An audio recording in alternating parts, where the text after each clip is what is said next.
Hello, everybody. Welcome back to another episode here of Gravette Game Day Live here, live from Lions Stadium here in Gravette, Arkansas for the Gravette Lions homecoming as they'll host the Berryville Bobcats at 7 o'clock tonight.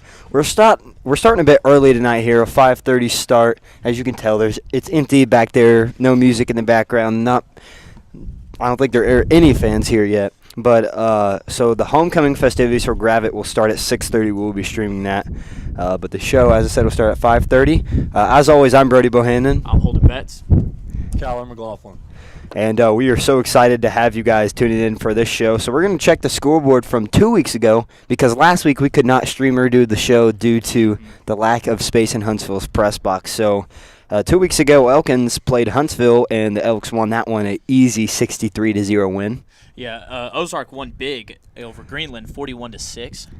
Warren played Crossit, and the Lumberjacks take that one 49-42, a close one there. Yeah, Gentry beat Berryville, 54-7. Gravette played, at the time, number 17 Lincoln, and the Lions took that one 36-34. Arkadelphia won big against Mina, 51-7. And Monticello takes down Dumas 34-14. Now on to last week's games. We will be saying no non-conference games here since we didn't pick any last week. Starting off with Elkins 62, Berryville 7. Jaquay Walden 124 rushing yards and 2 rushing touchdowns, and Dizzy Dean 5 passing touchdowns with 227 yards passing. Deshaun Chairs did not play. Fun fact, last week versus Berryville. So I don't know if it was an injury or if they were just trying to keep him healthy, but no Deshaun Chairs for the Elks last week. Yeah, Gentry mopped the floor with Green Forest. It took them out 48-28. Tigers playing a little close there. Mm-hmm. Ozark played Lincoln. Hillbillies win big 44-7. Colby Wilbanks had 209 yards rushing and 4 touchdowns rushing. That is a quarterback, folks. But Drew Moore and Cale Jones, the starting quarterback and running back for the Wolves, were out in that one. So that really hurt the Wolves in this game. Yeah, and we had our own home team, Gravette Lions. We went to Huntsville last week, and we beat them 55-14. Gabe Holmes had 223 yards passing and 3 touchdowns. Kyler Austin had 63 rushing yards and 2 touchdowns. And J.D. Beam, our freshman, he's only been here a few games, but he stepped it up here. He had 80 yards, and he had a touchdown as well. So I'm here with Kyler McLaughlin from Farmview Insurance, who does Players of the Week for some schools in this area. So what does Farm Bureau do with high school football athletes here in Northwest Arkansas?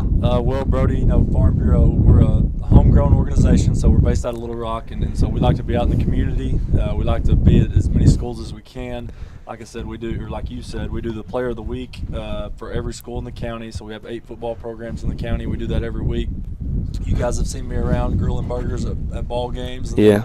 We did what we called the hydration stations during the summer. So we went to the majority of the programs and just took them fruit and snacks and things to keep them hydrated right there in the heat of the summer.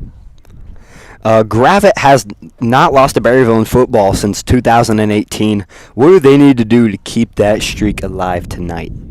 I think the big thing for the Lions, like most weeks, you got to control the line of scrimmage. We kind of hang our hat on the running game and play solid defense. And I think if we do that again tonight, then that streak will continue.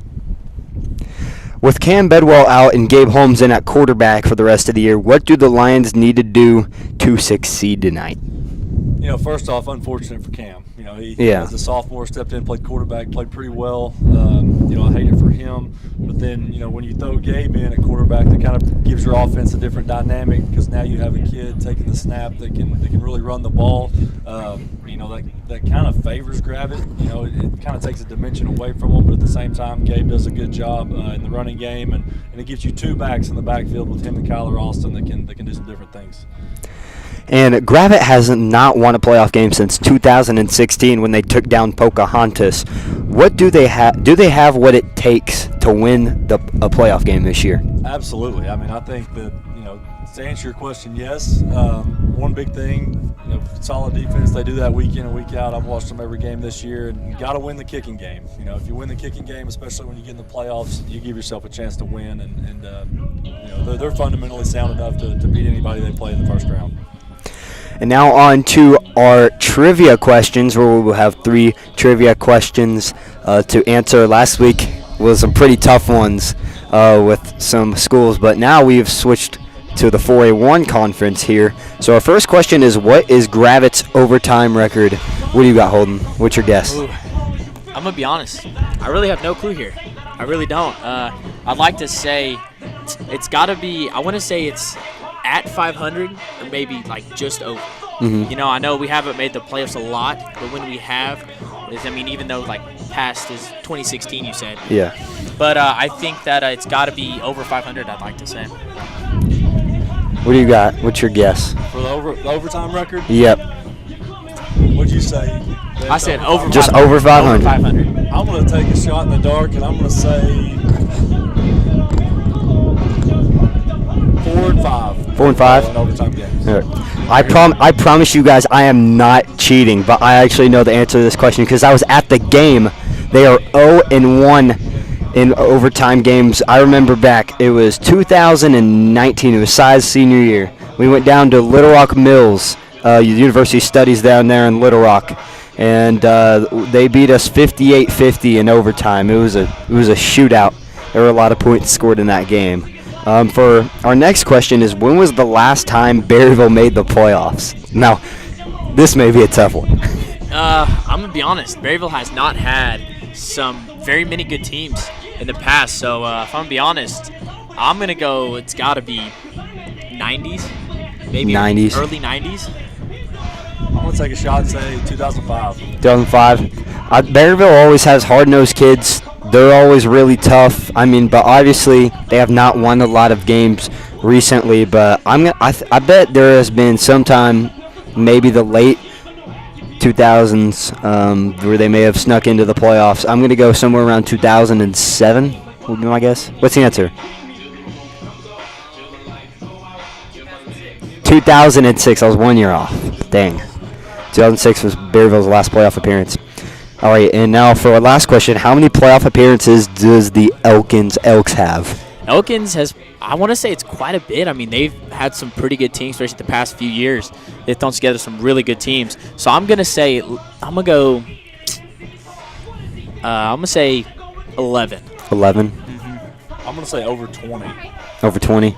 Elkins has always had a good team. They've been a dominant program these past couple of years in the 4-1. And they used to be 3A, and I think they had some success back in 3A. So I'm going to go maybe 34-ish. 27. Okay. There we go. So now for our over-under segment, where we will pick if this scenario in the game will happen over, under, or the line, if it's going to happen exactly. So Gabe Holmes over-under 150 rushing yards tonight. I'm going to go over. I think Lions are just going to really take control of this game early. It's going to be fast. It's going to be quick. Offense has been explosive these past couple weeks, so I think Gabe Holmes is going to rush for over 150 yards. I'm also going to take the over. With him playing quarterback run game is going to be a big factor. I'm going to take the over 150 for Mr. Gabe Holmes. I think he ran the ball extremely well last week against Huntsville. Those Eagles did not want any part of him. I'm also going to take the over. I think he's going to take control of the game tonight, and the Lions are just going to control every aspect of this ball game. I got him over 150. So now for Kyler Austin, the Lions running back, over under 2 rushing touchdowns. I'm gonna take the line here. I think obviously last week against Huntsville he had 1. So I think I'm not saying he's a poor runner. He's a really strong runner, and I really love his run game. But I think with Gabe Holmes back there too, he's going to be getting a lot of runs as well. So I'm gonna take the line here at 2. Safe play, taking the line. I was also going to do that until you did. So now I'm going to take the over. Split carries, him and Kyler, or him and Gabe. I think they both have a shot to get over 2 tonight. I think that he's going to have over. I think he's going to have 3 tonight. It's obviously a really, if you can't tell by our mics, it is a very windy here. So I don't think any team is going to be able to pass the ball very well tonight. I think both teams are going to run the ball a lot. And I think Kyler gets in the end zone 3 times tonight. I'm taking the over. So now for the Berryville offense, who does not average, I think they average only like maybe 15 or so points a game. Berryville offense over under 14 points tonight. I'm going to take the under here. I think our defense has been super solid, and I think that we're really going to step up tonight, especially with it being homecoming. Mm-hmm. normally you pick, not a bottom barrel of the team and you take them and you just go out and pretty much kill them. Yeah. But I think, 14 points is going to be, I feel like, is a stretch for Berryville this game. So I'm going to take the under of 14. I'm going to take the line. I'm going to give Berryville 2 touchdowns on the night. A lot of defense being played, like you said, windy night. I think 14's the max, but I do think they hit that number. I'm also going to take the line. I think that it's going to be towards the late of the game. We're getting in our guys who don't get very many reps, and I think there may be a couple mental mistakes that will lead to a late Bobcat touchdown or two. I'm taking the line here. So now for our pick records over here. We're doing this from 2 weeks ago, since obviously we didn't have a show last week. Holden, how are you doing? I'm 28-9, and last week I went 8-0. 2 weeks ago, yeah. 2 weeks, yeah, sorry. 2 weeks ago I went 8-0. I felt pretty good. Yeah. So it's a pretty solid week. I don't think we maybe have had maybe a couple other instances where there's been a perfect week, because there's always been an upset that we look for and pick. Mm-hmm. But I went 8-0, and honestly, it feels really good. Kind of give it away here, but I got a better record than Brody. I just got to throw that out there, and I'll take pride in that record, considering it's better than yours. I'm sitting at 26-11. I went 7-1 2 weeks ago, picking. I think I went a little too overboard on an upset pick. I was taking Dumas over Monticello, and the top 15 ranked Billies got that win by about 3 touchdowns. So I think this week I'd say I've calmed it down a little bit on upsets. So that's my record right now. And the fan vote, you guys voted. The fan vote right now is at 29-7-1. The tie coming from the first ever episode we did where it was split 50-50 between Green Forest and West Fork. The fan vote went 7-1 2 weeks ago, with their loss coming from Mina to Arkadelphia. I know I said it in the episode. Yep. Fan vote, what are we doing? We already learned the episode before that not to pick against Arkadelphia, and then they proved the fan vote wrong again. So that's where they're at right now. And the guest pick standings, where we have a guest picker every week, Mr. Schoonover, in his second appearance on our show 2 weeks ago, went 8-0. So you and Mr. Schoonover are the first people on our show to have an 8-0 week, and y'all both did it on the same week. Tied for second is Lynn Gregson and Schoonover in his first appearance in our show. They're sitting at 6-1 right now. Mr. Gravette is in third place with a 5-2 record, and Coach Pittman is sitting in dead last at 4-4. And now it's time for the picks, where we pick all of the conference games in the 4A1 and also throw some of the big games in all of 4A. So we're going to start off with number 3 Elkins at Green Forest tonight. The fan vote was Elkins by a 91% margin. The other 9%, what are we doing? Not to pick against Elkins. They are state championship bound. I'm also going to take the Elks in this one. I don't know if Deshaun Chairs is going to play or not tonight. It doesn't matter if he does or not. I think the Elks are going to win big here. I think Dizzy Dean is going to throw all over the Tigers tonight. Yeah, Brody, I'm gonna follow you there. I'm definitely taking the Elks. I mean, like you said, the other 9%. What are we doing? I think Elkins is definitely, like you said, state caliber team. Obviously, there's some teams down south that are really hard. They're going to be hard competition for them. But, I think Elkins, Deshaun Chairs or not, it's just going to steamroll right over Green Forest, and it's not even going to be a fun game to watch by the second half. Yeah, Elkins, 91% is probably on the low end of that game. Really good tailback, really good defense. Whatever the over is in that game, I'll take it, because the Elkins are going to score early and often. And now for our next game, it's going to be Lincoln, who has dropped out of the top 25. They will travel to Huntsville. The fan vote was Lincoln by an 88%. I'm not going to lie, I think in the first quarter or so, Huntsville would give Lincoln a run for their money, but I got the Wolves pulling it out in this one. Okay, question. How long is a concussion protocol? Does anybody know how long you have to go? I want to say, is it 10 days? Is that too long? I want to say it's a week minimum. I want to say it's like a week minimum. Because, So Jones, the Lincoln running back, got his concussion in the Gravette game. He obviously had to sit out versus Ozark. But if they get him back versus Huntsville, I think Jones is going to have a big game. And I got the Wolves taking down the Eagles tonight. I'm gonna be honest. I think the Wolves are gonna go big here, especially if they got Jones back. I think he was a very hard-nosed runner, especially against us, and he came out early and he popped us in the mouth. And so I think they have him. He's gonna have an amazing game. So I got Lincoln big. Yeah, the Jones, one of the best backs in the conference. Traveled to Huntsville last week, watched the Lions beat them. I don't think they have much of a chance in this one, depending on how Lincoln plays. If Lincoln plays well, that game's not close. If Lincoln kind of comes out sluggish, it could be closer than people think. But I like the Lincoln Wolves in that one. Now for our next game, it's going to be number 7 Ozark traveling to number 24 ranked Gentry. Fan vote was Ozark by 77%. I think Gentry could surprise some people in the first half. I think Ozark is going to take control of this game. Colby Wilbanks had 4 rushing touchdowns last week. So obviously he is very good with his feet, and I think he runs all over Gentry. Give me the Hillbillies. Yeah, I mean, again, I'm following you, Brody. I'm taking Ozark. I think Will Banks is just he's their guy, and he's an absolute guy. He's been a problem, proven to be a problem. So I think he's just gonna continue to be a problem, and like you said, he uses his legs more. So I'm gonna go Ozark. Ozark big over Gentry. Mm-hmm. Yeah, I like both of those picks. I'm also going Ozark. Fun fact, in 2012, the Ozark Hillbillies traveled to Highland, Arkansas, which is up around Hardy. Yeah. Beat the Rebels in the state semis. One of my best friends is now the head football coach at Highland, so it's hard for me to pick Ozark just because they beat him 10, 11 years ago that night, but I'm going Ozark. And now on to the non-conference games, and this, if we had a game of the week, we could travel anywhere we wanted. This is the game we would go to. It's number 1 private school in the state of Louisiana. Ouachita Christian is going to travel to Harding Academy, number 1 in the Class 4 in Arkansas. The fan vote was Harding Academy by a 72%, but I'm taking Ouachita. They've won 2 state championships recently in the state of Louisiana, and Harding, man, they're a good team, and I think it's going to be a dogfight tonight. But I think that Ouachita is just barely going to pull this game out. I don't know much about Ouachita considering they're from Louisiana. And, normally we do our homework before this, but I couldn't find much on Ouachita. But, I know watching the Harding scores and then just keeping up with them so far this year, they're a really dominant team.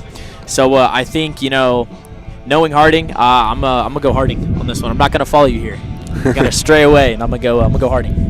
Yeah, 2 powerhouse programs. Obviously, one from our home state, one from Louisiana. You look at the track record at Harding. They win a lot of ball games and they score a lot of points. I see a lot of points in that one. I'm going to take Harding in a close one. Both teams score over 40. And now for another big top 10 game in the state of Class 4 in Arkansas Class 4A. It's number 2 Warren traveling to number 6 DeWitt.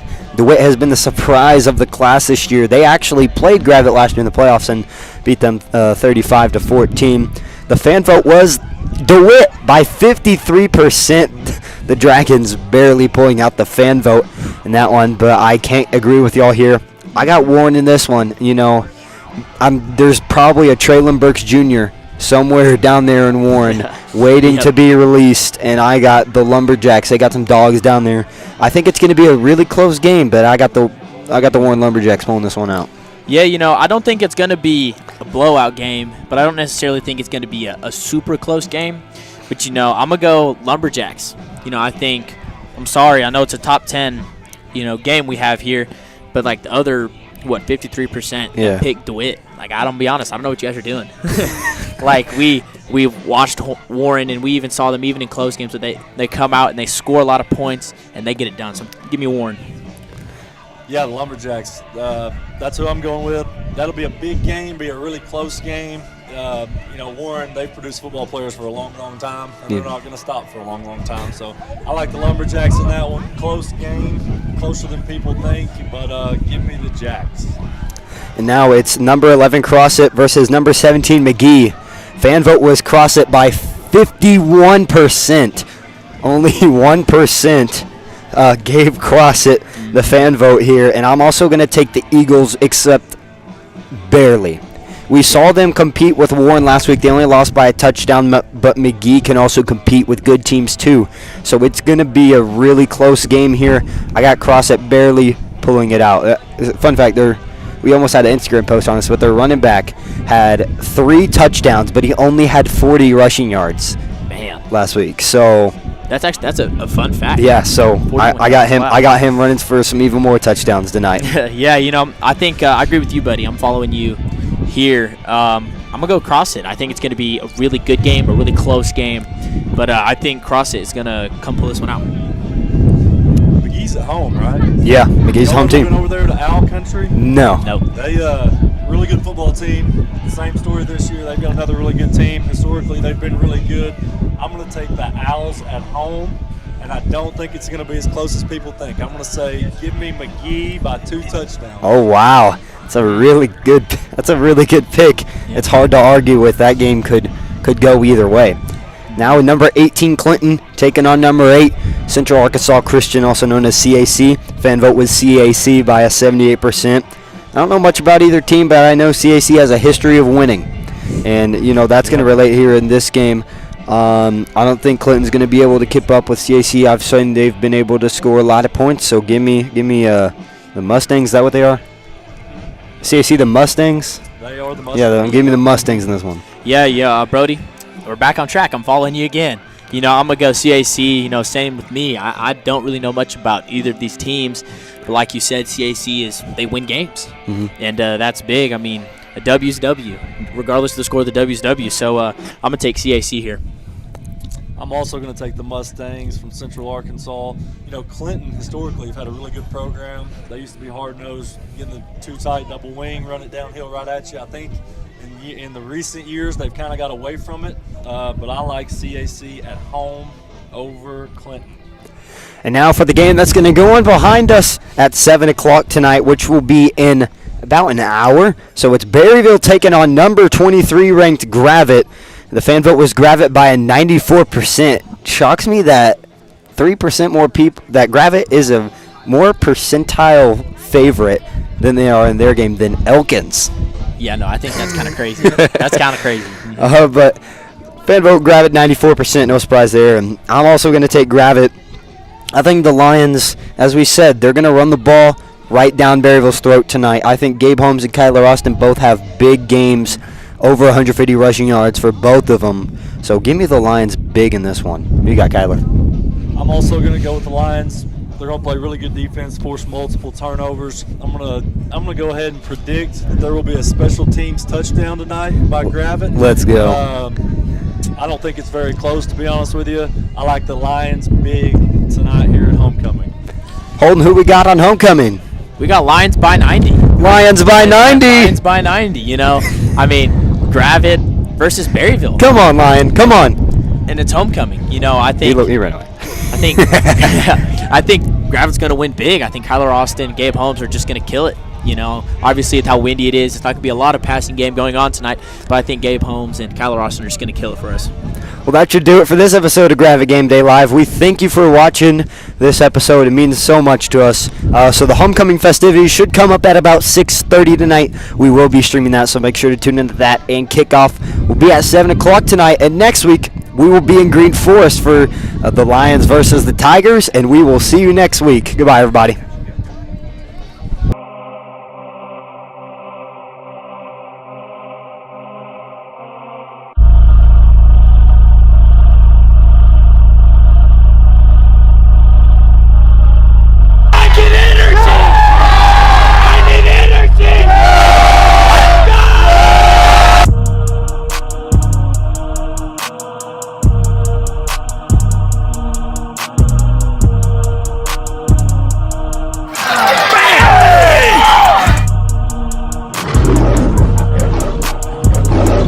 Welcome everyone to the main stage, the main place at Gravette High School that you can tune in and see your favorite athletes and coaches talk about their respective sports.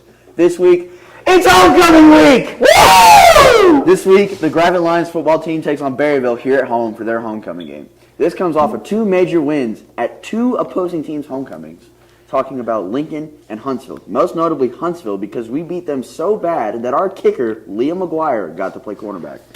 As always, I'm Cash May. I'm Holden Betts. And I'm here with Kelton McDougal and Morgan Dagley. Let's get into it. So my first question for you guys is, going into this game this week, what are your expectations? I mean, we expect to go in and beat the socks off of them. Like Coach Bro likes to say, just go in, kill them, not hold back anything. I think we're going to dominate just like we did against Huntsville, but worse.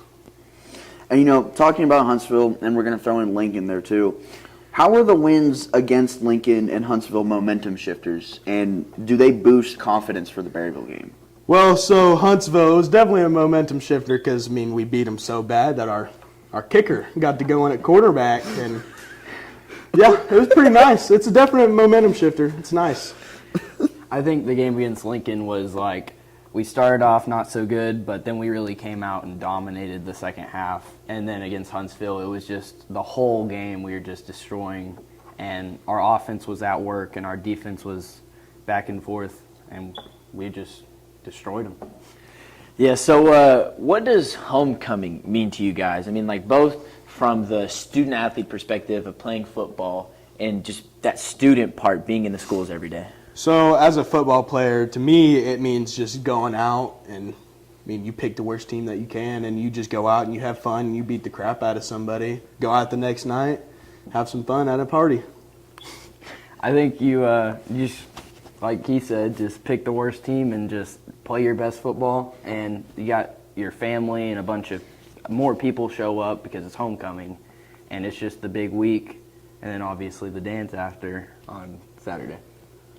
And so how has the anticipation of homecoming affected the team's preparation and mindset for this week's game? So it really hasn't changed much. Coach Bo has told us and told us and told us many times that we need to get rid of these outside distractions. So homecoming means nothing to us. It just means it's another football game that we get to go out and we get to kill somebody.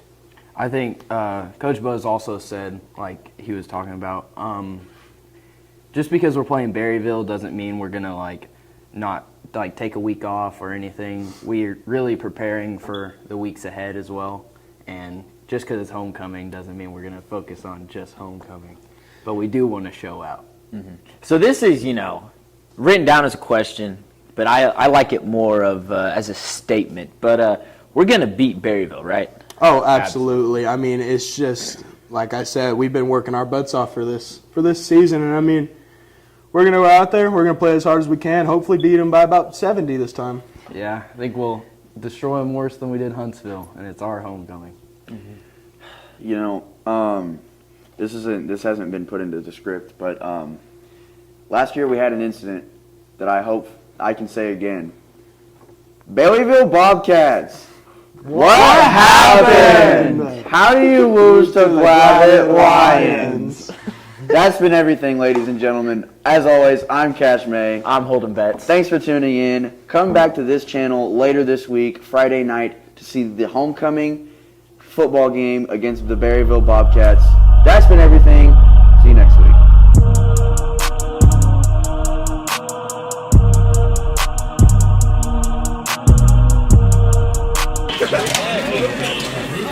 And that's a wrap.